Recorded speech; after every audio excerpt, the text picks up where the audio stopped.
అందరికీ నమస్కారం.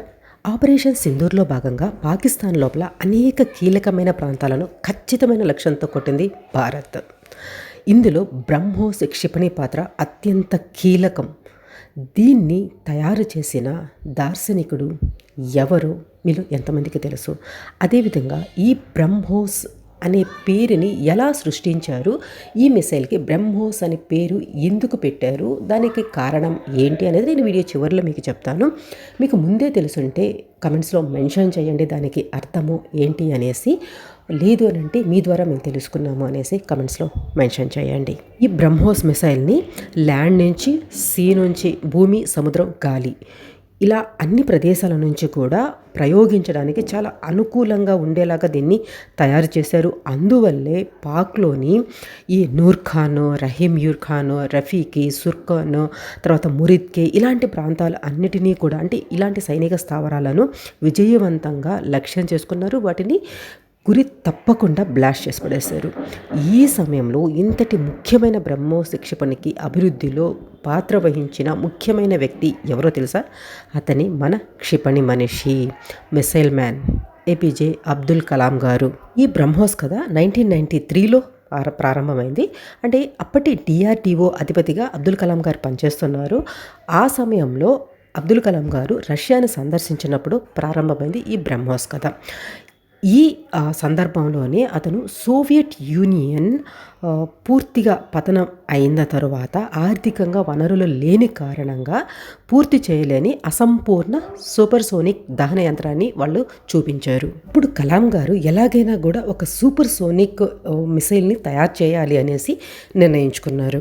1998 ఫిబ్రవరి 12న డాక్టర్ అబ్దుల్ కలాం గారు, ఆ తర్వాత రష్యా డిప్యూటీ రక్షణ మంత్రి అయిన ఎస్వి మిఖైలోవ్తో ఒక అంతర్ప్రభుత్వ ఒప్పందంపై సంతకం చేశారు. అంటే దీని కింద బ్రహ్మోస్ ఏరోస్పేస్ స్థాపించబడింది. ఇది డిఆర్డిఓ అనమాట, రష్యన్ ఎన్పిఓఎం అనమాట.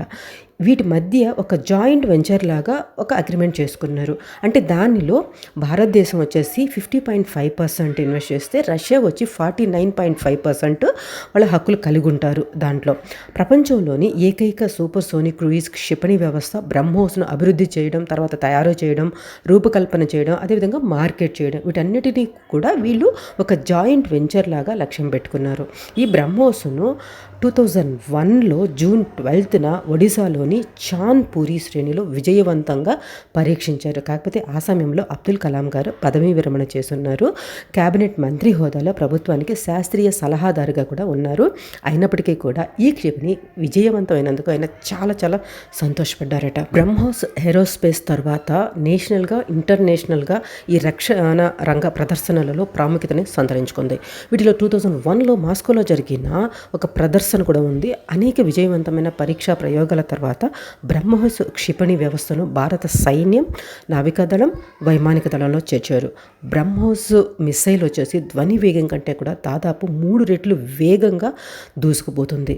1983లో ప్రారంభించిన భారతదేశ ఇంటిగ్రేటెడ్ గైడెడ్ మిసైల్ డెవలప్మెంట్ ప్రోగ్రాంలో కింద ఇది సంపాదించిన స్వదేశీ సాంకేతిక పరిజ్ఞానాన్ని ఉపయోగించి బ్రహ్మోస్ అభివృద్ధి జరిగిందనేసి అంటే ఎస్కే మిశ్రా గారు కూడా వివరించారు. 2022లో బ్రహ్మోస్ ఆయుధాలను సరఫరా చేయడానికి భారతదేశం ఫిలిప్పీన్స్తో ఒప్పందం కుచ్చుకుంది. ఆ ఒప్పందం వచ్చేసి 375 మిలియన్స్ ఆ ఒప్పందంపై సంతకం చేసిన 2024లో భారతదేశం ఫిలిప్పీన్స్కు ఈ బ్రహ్మోస్ క్షిపణిని కూడా అందించేసింది. ఇది భారతదేశం యొక్క సూపర్ సోనిక్ క్షిపణి వ్యవస్థను మొదటిసారిగా ఎగుమతి చేయడంగా కూడా గుర్తిస్తారు. అది మనకి గర్వకారణం. 2025 ఏప్రిల్లో కూడా 2వ బ్యాచ్ని ఈ ఫిలిప్పీన్స్కి ఇచ్చారు. బ్రహ్మోస్కి ఆ పేరు ఎలా పెట్టారో తెలుసా? భారతదేశంలోని బ్రహ్మపుత్ర నది, రష్యాలోని మోస్క్వా నదుల పేర్లను కలిపి ఈ క్షిపణికి బ్రహ్మోస్ అనేసి నామకరణం చేశారు. కలాం గారి నేతృత్వంలోని భారతదేశం అగ్ని, పృథ్వీ, ఆకాశ, త్రిశూలు ఇలాంటి మిసైల్స్ అన్నిటిని కూడా అభివృద్ధి చేసింది. వీటిలో అగ్ని వచ్చేసి ఒక మధ్యస్థ శ్రేణి బ్యాలిస్టిక్ మిసైల్ అనమాట. పృథ్వీ వ్యూహాత్మక ఉపరితలం నుండి ఉపరితల క్షిపణి, అంటే యుద్ధ భూమికి ఉపయోగపడుతుంది అనమాట. అదేవిధంగా ఆకాశ్ మధ్యస్థ శ్రేణి ఉపరితలం నుండి గగనతల క్షిపణి.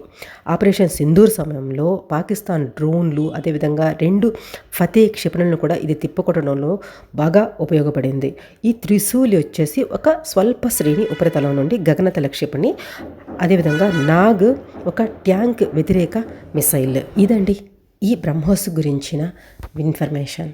ఈ వీడియో మీకు ఎలా అనిపించిందో ఖచ్చితంగా కమెంట్స్లో రాయండి.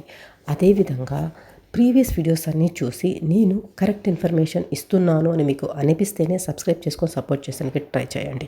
బట్ మీకు కరెక్ట్ అనిపిస్తే మాత్రం దయచేసి వీలైనంత ఎక్కువ మందికి ఈ వీడియోస్ షేర్ చేస్తానికి ట్రై చేయండి. మన దేశ చరిత్ర వీలైనంత ఎక్కువ మంది తెలుసుకోవాలనే ఉద్దేశంతో మాత్రమే నేను ఈ వీడియోస్ చేస్తున్నాను. Thanks for watching. జై హింద్.